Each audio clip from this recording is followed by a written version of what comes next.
The Match Ball. Hello there, and welcome to the show. I'm Dan Moylan, and I'm joined by the usual two. Introduce them in just a second. First of all, need to do the important bits, which is Levi Solicitors bring you the Match Ball.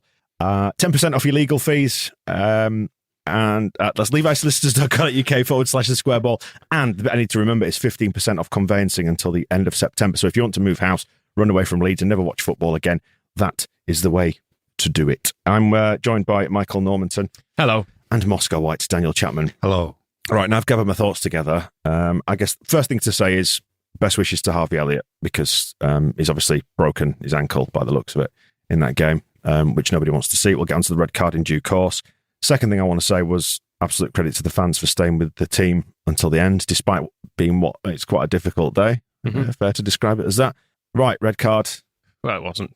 Unless there's a different angle. There isn't. Which Moscow says there is, and he's got a little telly. They didn't show anything on the little telly. So no replays, but that there are no other angles. Right.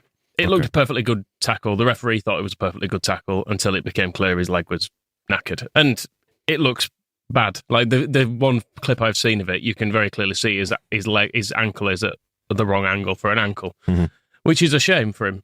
But it doesn't mean it was a red card. Injuries happen in contact sports, and that's the truth of the matter, isn't it? It's like you don't want to see him get that injury at all. He was having a really good game. Actually, he kept just dropping off our defence and getting the ball, and all the ones in the red shirts were. Yeah, the team in the red shirts. Well, let's do the red card in a second then, in more detail, because I guess we've got to pick it apart. But they were really, really good, and that was annoying. In that they were dead good at absolutely everything. Mm-hmm. Consistently, and it was a golfing class. I think, is it fair to say? Would you agree with that? Yeah. Where exactly it went wrong, I don't know. I thought Firpo he improved as the game went on, but early on I thought he was getting absolutely destroyed by Salah. The midfield again, it was the normal problem. Calvin was what midfield? Well, Calvin was brilliant throughout. It's worth saying that first of all. He was by far our best player. He was actually one of the best players on the pitch, which, given he was on our team, was quite an achievement, because we didn't have an awful lot of the game. But what do we do with Rodrigo? It needs to end. That experiment I'm sorry to say it. We all know we're not stupid.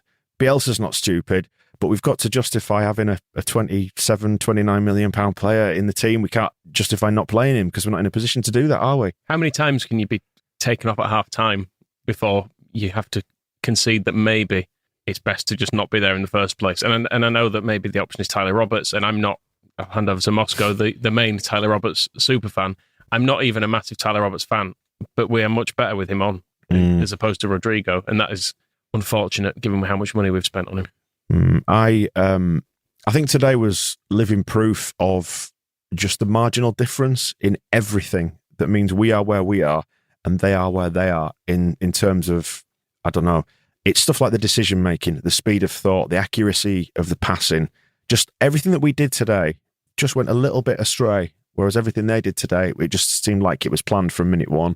Whereas at times we didn't look like we knew quite what we were doing. And I guess that's to their credit that they forced us into looking like that. But that gap in midfield, was terrifying. I mean, we know we give up a lot of the midfield anyway, but it feels a little bit like, to me, people have just worked out what to do there. And because we are marginally inferior.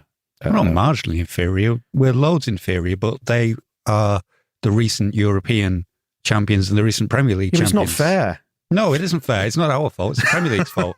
And it's their fault.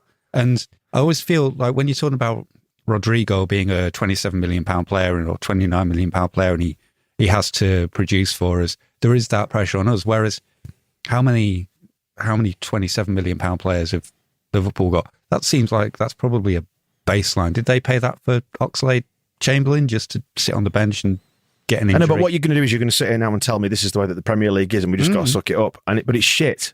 And it makes it not enjoyable, and it makes you walk out of a football game feeling massively subdued because you've got no chance, have you, against the system as it stands at the minute. I think some midfielders would help, though. Yes. Even if, I don't know where Adam Forshaw was, but I think the thing with Rodrigo is he's occasionally quite good in transitions when we're attacking and stuff, but in a game like that one where you're pretty much under the cosh. Having someone who's willing to just hold the ball in midfield for a little bit, like I'm talking 5-10 seconds, it does help. And like just trying to attack really quickly, and then you're just getting the ball taken off you really quickly. And then they've got Salah and Mane and Jota who they can play it to. In the build-up to this, I think it was Bielsa did identify that it's when we lose the ball in attacking transitions that we put ourselves under pressure. And the number of times in that first half that you saw it, and you know, Rodrigo wasn't the only one, but he was massively obvious as being a guilty party. There were moments when he looked really good, and he did some really good stuff. But what I'm talking about, the marginal stuff, Moscow, I mean, like Rodrigo just being half a second too slow, yet still having good ideas, or just turning the wrong way in a situation. Just those little tiny decisions that, you know, add up and make one big, massive golfing class. It just feels like that's what we saw today. That's why they won the Champions League. Yeah. And we didn't. We were in the Championship while they were doing that, from memory. And Rodrigo, yeah, I think the best thing he did was the cross that Ayling tried to Huddersfield in, but it went off his knee and into the south stand. But then the question that arose then was like, well, why is Rodrigo by the left-hand corner flag? So it was all quite strange. But the thing about today is I don't really feel like there was any marginal gains or marginal differences, because apart from Calvin Phillips and probably Meslier, they were all crap. Like, none of our players played as well as they can do. And how much of that is to do with them being off it, and how much of that is to do with Liverpool's level, we'll probably find out against Newcastle rather than today. And that's the sad thing, though, isn't it? It's piled more pressure on Newcastle for one thing, which is something Phil Hay keeps saying to me. He's saying, like, if we don't get anything out of Liverpool, suddenly that looks massive, doesn't it? And I mean, Newcastle as well is going to be a lot harder without any central defenders as well. Yes. Because Llorente went off with a hamstring injury. They tend to be not particularly short injuries. You're normally talking about 3 or 4 weeks as a minimum, aren't you? Forshaw's injured as well. So then we've got Struijk will presumably be suspended. Koch is still not fit enough to be on the bench today, so you'd think it's unlikely he'll be fit. So we've got Cresswell and Cooper. Cooper and Ayling. Yeah. And then Shackleton right back. Mm. So it's not actually that bad. I mean, it depends how you feel about how Liam Cooper played today as to how bad you think it is. But, you know, so that's what will happen. We won't be down to Charlie Cresswell being thrown in. Although, play him against Newcastle, because Newcastle are crap, so I think we'll be all right. Yeah, I'll Cooper. play against Newcastle. Cooper was Cooperish, wasn't he? Yes, his yellow card. I wrote down that it was the most Cooperist booking It was the you same, can think of. It was basically the same thing he gave away a penalty against Everton for, wasn't it? So the player just gets the wrong side and he just instinctively has a little grab at him. He doesn't have a better idea, does he? And I think it's the same thing he gave away a penalty for in that Derby playoff game as well, isn't it? Yeah. Just someone gets the wrong side and he just pulls like just under the armpit, just We gives should him a little make him play in mittens, and that would cut this out. chop off his fingers. I actually had I followed your advice. I don't normally often listen to you, but this was an occasion I saw the opportunity to profit out of Leeds United's misery and shame. I had a half-time bet on a red card at something like 14 in the old decimal odds, so I don't know what that would be as a fraction, but 13-1. There you go. I hadn't counted on it being Struijk. You assumed it was Liam Cooper. I'd assumed it would be Liam Cooper was going to go, because he was very close to one. And we can, we can be depressed about how Leeds played. I think it might be more fruitful to be annoyed about Liverpool and the referee, the Scouser in the black, because I thought Liam Cooper was going to be sent off when the referee didn't give a free kick for their handball when the Liverpool player handballed it. Yeah. And then Liam Cooper committed a foul on the edge of the penalty area, which it was close. And even though he didn't get a second yellow for that, that was the moment. There was the lunge, wasn't there? The lunge was there. It was the moment I thought, right, he's down to his very last chance now. But then at the end, Jordan Henderson was having a right go at the referee, because the referee gave handball against him for doing exactly what had happened in the first half, when the referee said, no, that was absolutely fine. So there is the gravest injustice of the day. I'm convinced, apart from what happened to Pascal Struijk, perhaps. But emblematic, I think, of a referee that didn't really know what he was doing or have any. It didn't feel like he had, I was going to say a control. Yeah. There's no control, as Steve Nichols said. It didn't feel to me like he was controlling it. It felt to me like he was refereeing the occasion a little bit. Yeah. And everyone thinks the referees are against them, but it felt like they were getting the sway of most of the decisions today. Which isn't to say it made any difference. No, of course not. I think it's very important to stress that we're not blaming the referee for us losing, because but we're trying to. Mane should have scored about 8 goals. Yeah. That's the one good thing. Luke Ayling probably, after Calvin Phillips, was our best player just for blocking sheer Mane persistence again and again. But what struck me about the not giving that handball was that it was in the middle of the pitch. It wouldn't have mattered; it would just be a free kick, and it was such a nothing free kick to give that I didn't understand why he didn't bother giving it. If it had been, in the penalty area, something contentious that would lead to a goal scoring opportunity, something like that, you could think the referee might go, "Oh no, this is really difficult. I don't know what to do in this situation. Do I give it? Do I not?" Whereas just somebody controls a ball with a hand near the centre circle. I know what you just mean. Blow your whistle and give a free kick, and then everybody's happy. Because it did lead to a chance for them. And I know we're now splitting hairs. And it led to then a foul by us, and it then pushes Liam Cooper closer to the precipice. Yeah. And I thought I was going to win some money off it. But regards to Cooper, all's well that ends well. I also had the same thought. I shared that thought with you. I thought he was likely to walk today because he got turned early, didn't he? And that's what I mean. Again, going back to the marginal thing about just not having that little bit of quality to realise when you're going to get turned by canny players. And, Mane and Salah both know how to win those fouls. And in fact, we've seen Cooper fall for it with some right bums in the Championship as well, in fairness. You don't need to even be that clever to do it sometimes. I know it does feel like we're being maybe harsh on Cooper because... No, it was crap today. But it was change his overall contribution that he is the title-winning captain who helped us end 16 years of misery. But I can't help on a day like today, though, feel like we've seen his limit. That's the thing. And that's no disrespect to him. At all. Like you said, it doesn't take away all the stuff he's achieved so far, but he worries me. And, the gap that we're trying to close, which was in full evidence there today, it's terrifying because he's going to do that time and time again. Well, he's going to do it time and time again against Liverpool's attackers. And I feel like if that's his limit, that's fine. Like, I would be very happy if my limit as a defender was Mo Salah, because he's brilliant.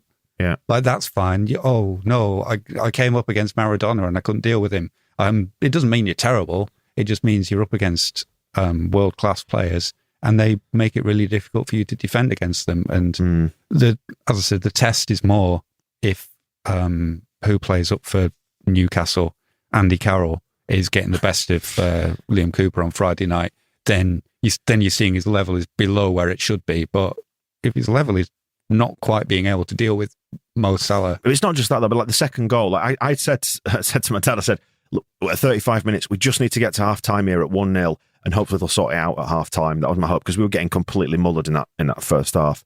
And then obviously they came out and scored immediately at the start of the second half, which put the game to bed, didn't it? But it was Cooper's match. Cooper lost Van Dijk again in the area, and he headed it down, and it ended up falling to, was it Fabinho or whatever. I mean, Van Dijk had a really, really good opportunity in the first half where I think it was Cooper again had lost him, and he was a completely free header, which it was going wide, actually. Yeah, Van Dijk is a mountain, and he's a brilliant defender, and he's a potent attacker, but there's just no excuse for losing your man as easy as they do.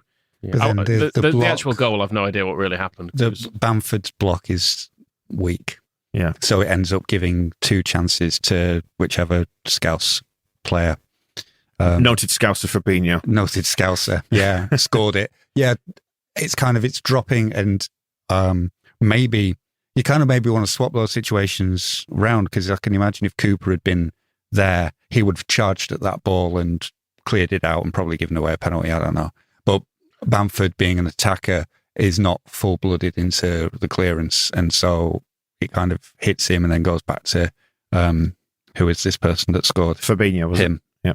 And then he sticks it in the net while Mane is offside. I mean, that didn't matter in the end. But I'm desperate to cling to just something. Well, there's lots of things. I mean, there wasn't lots of things. My main takeaway from today, apart from, because I'm kind of 3-0 to the European champions of recent years, seems about right. I can't really object to that in our second season in the Premier League, and given the comparative levels of investment. So the Jurgen Klopp's behaviour ends up being the thing that came out of that is dominating my thoughts around the red card, because I don't know how much of it came across on TV or how much was visible in the other parts of the ground, but he was basically offering out all the Leeds fans behind the bench while the medics were still running to Harvey Elliott on the pitch, because because he seems to think nobody can dare do anything. Somebody suggesting he was screaming. Yeah. Well, because this is the thing I'm thinking about, I'm bored of dissecting Liam Cooper. The tackle happens and it's a clean tackle, but then I noticed it seemed like Struijk's other leg had been left behind and had hurt Elliott. And then they didn't wait for the referee to stop the game. Physio started running straight on. Klopp started running straight on. And my first thought when I saw that was, you're not allowed to do that. The game's going on. You can't all just come running on the pitch. And I think all the fans behind the dugout started saying, you can't do that, loudly, forcefully. And then it very quickly became clear, because you think, well, why are they all running on the pitch? Oh, this must be pretty serious. And then it started to sort of spread through the West Stand, so we're quite close to it. Spread through, like, oh, something's maybe gone off here. And then there's that confusion, because at one side there's a game going on. Yeah, and we all kind of went, oh, what are you stopping it for? And then we realised. Exactly. Yeah.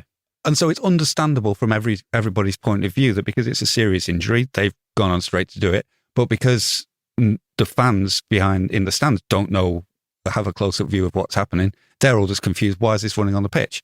But it easily gets sorted out. Once it's clear that Harvey Elliott's ankle is all over the place, it cools down. But it doesn't cool down when you've got Jurgen Klopp running backwards and forwards. He kept sort of running towards the player and then running back to the fans, screaming, shouting at them, jumping at them, yelling at them. And this is while there's still people running to help Harvey Elliott. And I think that's not the moment. I don't know what is going through his mind where he thinks, what I really need to do in this situation is have a go at all the fans in the West Stand for a natural reaction to seeing a game interrupted. And it didn't help to calm anybody down. Nobody at that point is then, oh, right, it's obviously a serious injury. We'll let the medics take their course. They're all having a go at Jurgen Klopp and wanting to fight him. And it's absolutely ridiculous. And then I don't know, all I could see on my little telly, because they weren't showing any replays of the thing, is even after Pascal Struijk was sent off, Klopp is in the ear of the fourth official going on and on and on and on. And I can't even begin to imagine what it's about. Did he want the fans sending off as well because they didn't react the way he wanted? Did he want more Leeds players sent off? Does he want, I don't know, do we have to stop the game until they put Harvey Elliott back together again and we play properly? I just don't understand what more he wants in a situation where the medics have been allowed on immediately to help him and it couldn't have been brought any more help any more quickly. And then the player who didn't even do anything wrong, there wasn't a foul given, has been sent off. What else is left to do to make Jurgen Klopp satisfied in this situation? And it's just, I'm sure he used to be nice. I'm sure like when his first season at Liverpool, he might have dealt with this in a kind of a calmer way. I don't know what Liverpool have done to him, but then the rest of the, I'd rather be having a go at Jurgen Klopp in the aftermath of the terrible injury to Harvey Elliott, from which I hope he makes a full recovery, than criticising Rafinha for sitting down after their third goal like a big sulky twat, which he did. Well, we have arrived back at the red card, so let's talk about that again. And consensus generally, I mean, I am plucking people quoting like various pundits or whatever, suggesting that it was just unlucky. It wasn't even a foul, let alone a red card. And do you agree with that? Look, like compared to the Liam Cooper one at City, the one that wanted the Man City fans wanted to be sick in a bin over, like that one, he was off the ground and stuff, and I think he was kind of unlucky that, this makes it sound like this is proper victim blaming. It's unlucky for Liam Cooper that man's leg was there when he did that thing. Oh, no, I mean in the Man City one. City, yes. Whereas this one, I just don't think there's any intent or danger. He's not out of control, I wouldn't say. He's not, both feet aren't off the ground. He's at the side of him when he kind of slides in and hooks the ball out. I just think it's unlucky. I can't see it any other way. And obviously, if it happens to one of your really good young players, you're really upset about it, and that's fine as well. I can see that it was obvious from Mo Salah's reaction instantly that it was pretty grim what had happened to him. Yeah, he was holding like his head in his hands when he walked away. That kind of, you realise it's serious. But it's just an accident. It's all I can see it as. I wouldn't ever want Pascal Struijk to not do that again, because I just don't think it's a foul. And I think in a physical game where you have to, it is a load of like 10 to 14 stone men throwing themselves around at each other, occasionally stuff like this probably does happen. And it's that directive that they're allowing a bit more physical contact as well. that's kind of it's running counter to that, isn't it? I don't think it was a foul last season either. I don't think it's ever a foul, and the referee didn't blow for one. It was just. So why was he sent off then? Well, there's been the Premier League have reported to the Athletic, haven't they? They've said it's for the intensity and endangerment, I think, are the quotes. I'll have to find it exactly, so I'm not. God forbid I misrepresent the views of the Premier League. But they, isn't intensity a good thing in the Premier League? This is the kind of thing that they might sue over. Yeah, the Premier League have clarified to Amitai Winehouse of the Athletic that Struijk was sent off due to the intensity and endangerment of Elliott, which is nonsense, really. I mean, I'm not even sure if those are words that are in the rules. And it wasn't. Yes, we're going to have to spend a long time trying to work out what that means. What does it mean? Yeah. It's just word soup, isn't it? The intensity and endangerment. I mean, did he set out to endanger him? No. Did he actually endanger him? No. Has his trailing leg caught him? I'm not sure. I've seen the replay and I instantly thought that's not a red card. And it might actually not be that bad an injury. The full report. So the Athletic have more info. It seems to be now being characterised as a dislocated ankle. Jurgen Klopp says it's a bad injury. Ankle. I heard it was dislocated. We could put it back. He is in the hospital. Elliott has already posted on Instagram before the match had finished, saying thank you for the messages, guys. Road to recovery. I mean, I wouldn't like a dislocated ankle. I think that hurts. But I remember that. Do you remember that video of a footballer? It's a female footballer, and she punches her knee back in after it dislocates because she's gone. What's it? Lethal Weapon, the film, isn't it? Riggs. I think it's a regular injury for her, and so sometimes her knee just pops out, so she punches it back in and carries on going. So it's not as bad as, for example, tibia fibia, which is what it looked like. I thought it was dangling off. Yeah. So he'll need some treatment. Then it depends how badly damaged tendons and there's ligaments can be. So, but that's a little bit less than the worst case scenario. Which I know I'm annoyed about Klopp's reaction and stuff, but I would also say that like the next 20 minutes, you have that feeling when I can't remember if I've been in a stadium when there's been like a serious injury like that, and it's not a pleasant feeling when after he's gone on and you're thinking, oh god, that was pretty horrible to see all that going on. And I would have more sympathy if Jurgen Klopp hadn't been jumping around like a fucking fool in the midst of it all. The Athletic understands that Struijk's tackle was deemed a serious foul play due to the intensity of the challenge and the endangerment to Elliott, hence the straight red card.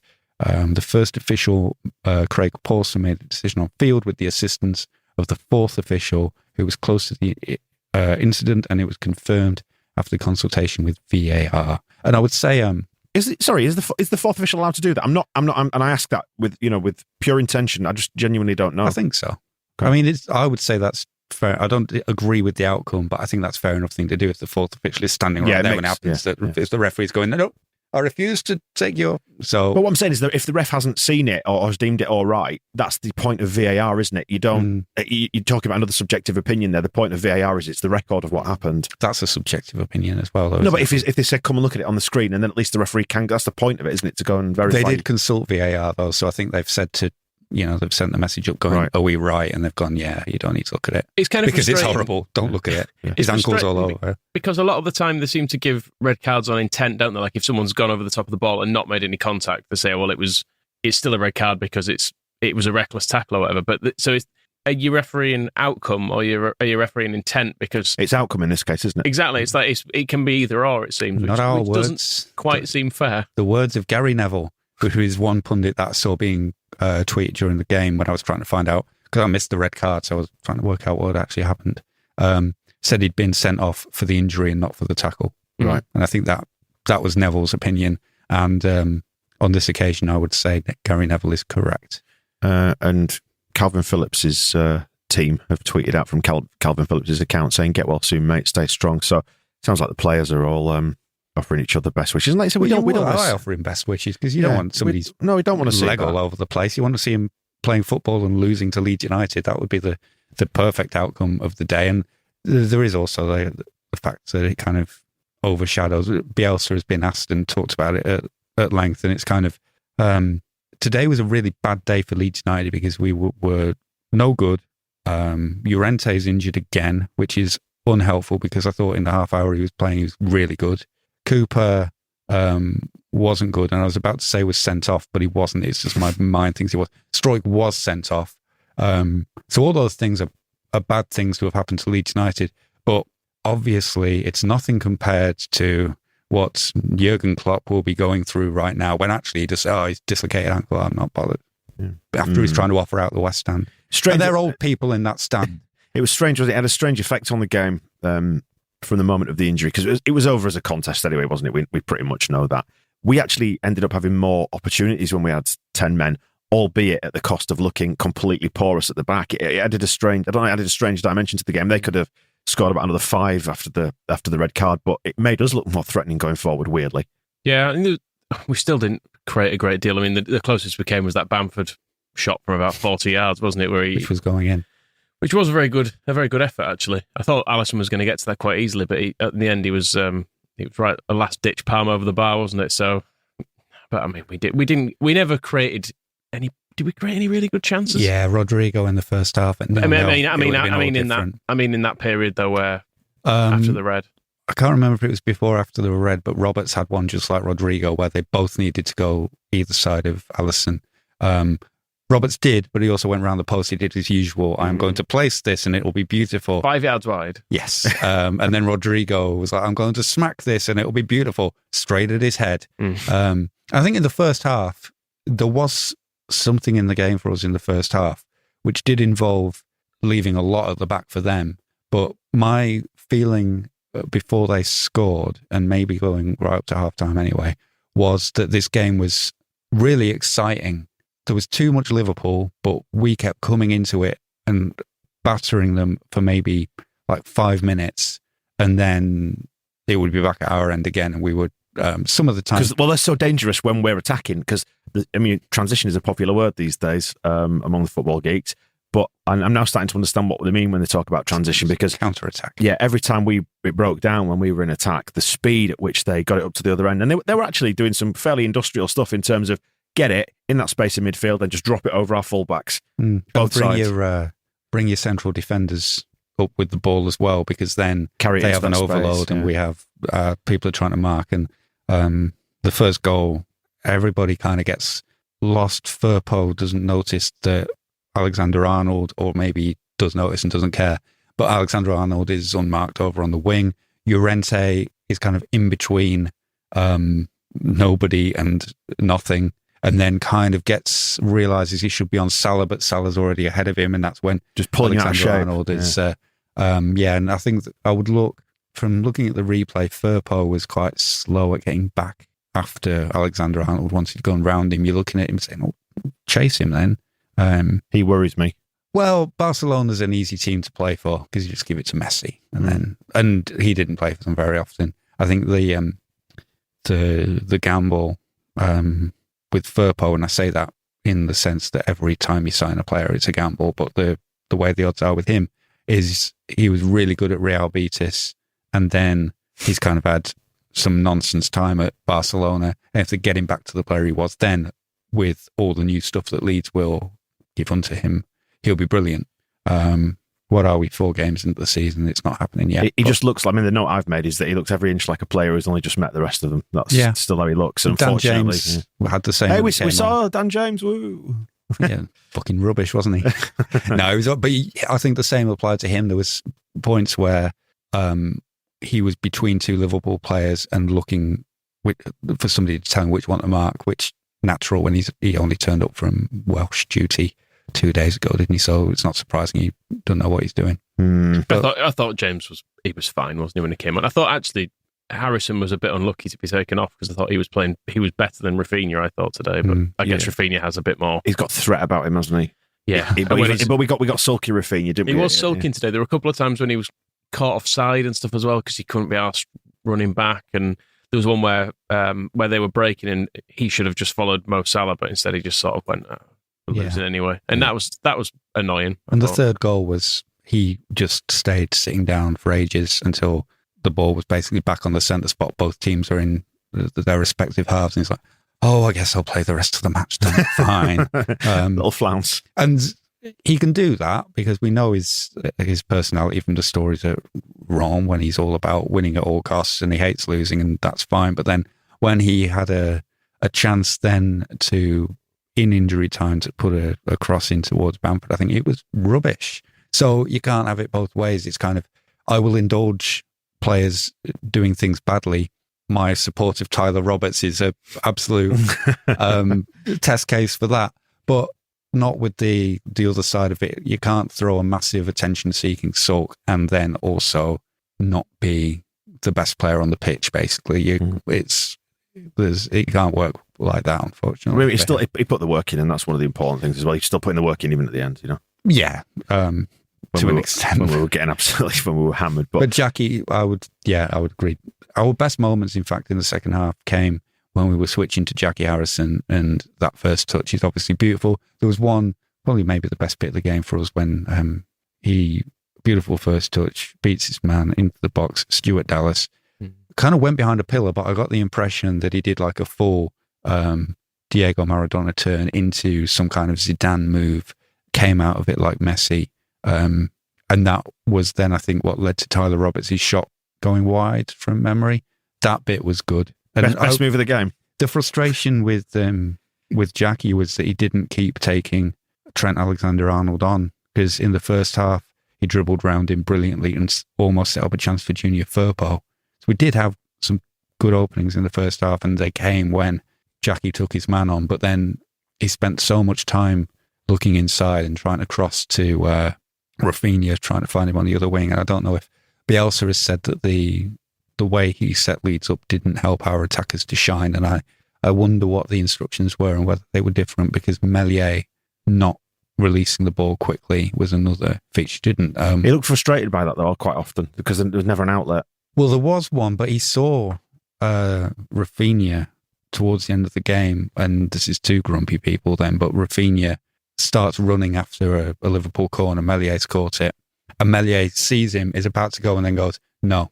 And Rafinha keeps running. He's like, well, do it now. Yeah. And he ends up almost in their penalty area, and then Mellier's just, Luke, le ballon. I'm just looking at the stats. We'll wrap it up in a second, but I'm just looking at the stats LUFC data have posted. 56% possession to Liverpool. Shots 9 versus 30. 9 on target, 4 for us. 5 big chances.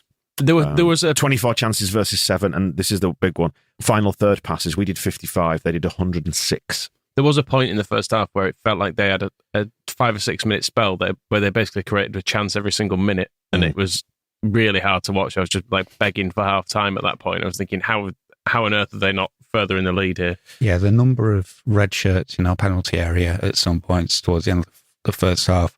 And there is some credit to be had for Leeds, because the blocks, Ayling in particular, but Cooper even did get some good blocks in, to keep them out when we were under that much pressure. Maybe, in fact, I'm turning credit into even more frustration. We could keep them out when we were under that much pressure, when there's about 20 Liverpool players in our box. And then the first goal, we just get turned by Trent Alexander-Arnold on the wing, who you should know about. And the second goal is just shit defending at a corner. So it's kind of all that effort put into stopping Sadio Mane from scoring and getting block after block and tackle after tackle in at the very last ditch. And then you toss it off for 2 shit goals, which is a disappointing one. And then the third one didn't count. Well, go on then, let's wrap it up. What do you have to say about that overall? Shite. Moscow. Let's beat Newcastle. I think we need to, don't you? Well, I mean, Yeah. It'd be nice. We need some points. Prefer it we need points.